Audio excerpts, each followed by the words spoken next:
Oke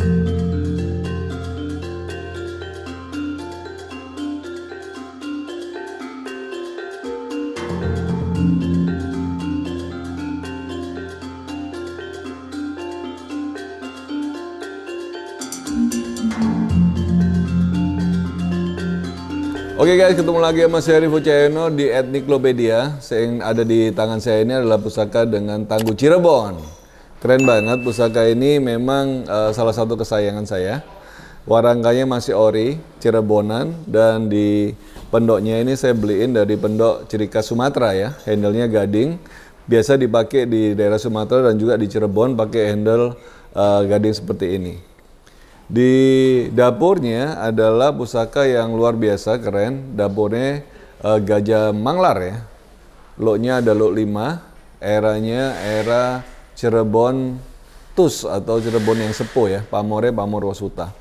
Nah di dalam dunia Tosan Aji ada ratusan guys nama dapur dan mungkin ada ribuan nama pamor yang mungkin kita tidak mungkin bisa hafalkan satu persatu. Tapi untuk mempermudah cara kita untuk menamai pusaka atau mengidentifikasi suatu pusaka, saya boleh untuk menyederhanakan nama dapur sebagai berikut di Etniklopedia. Dalam dunia Tosan Aji, keris nama dapur sering dipermudah dengan cara seperti ini.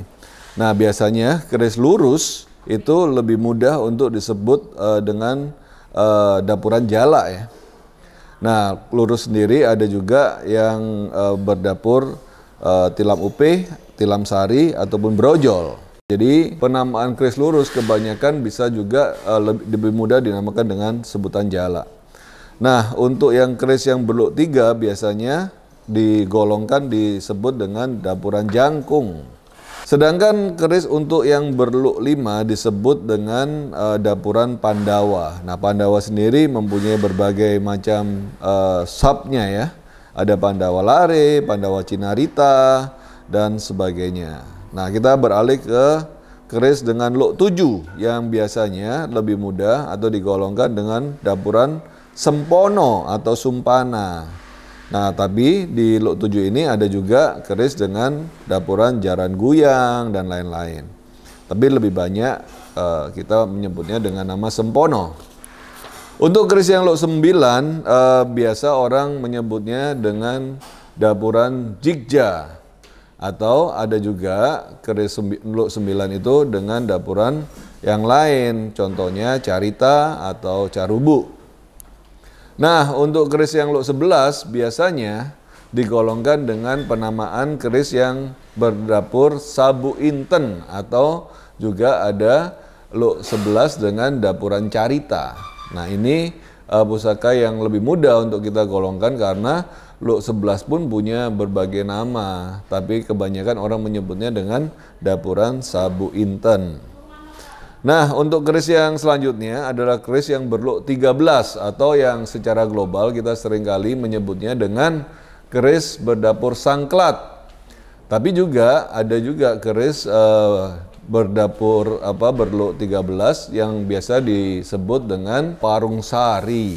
Nah, keris berluk 13 itu sangat populer di kalangan para pecinta Tosan Aji.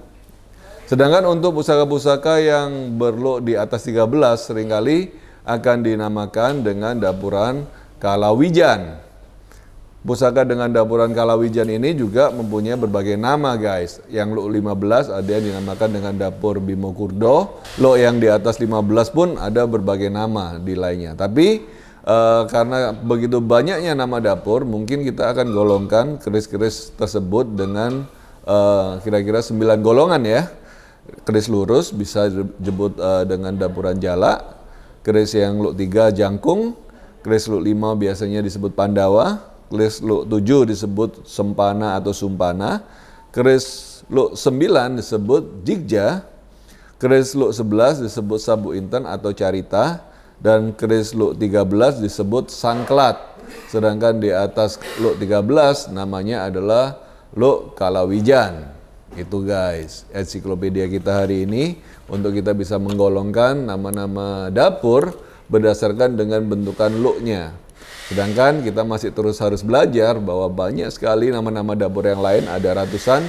Bahkan kalau kita masuk ke dalam pamornya, bahkan bisa dibilang ada ribuan nama pamor di dalam Tosan Aji.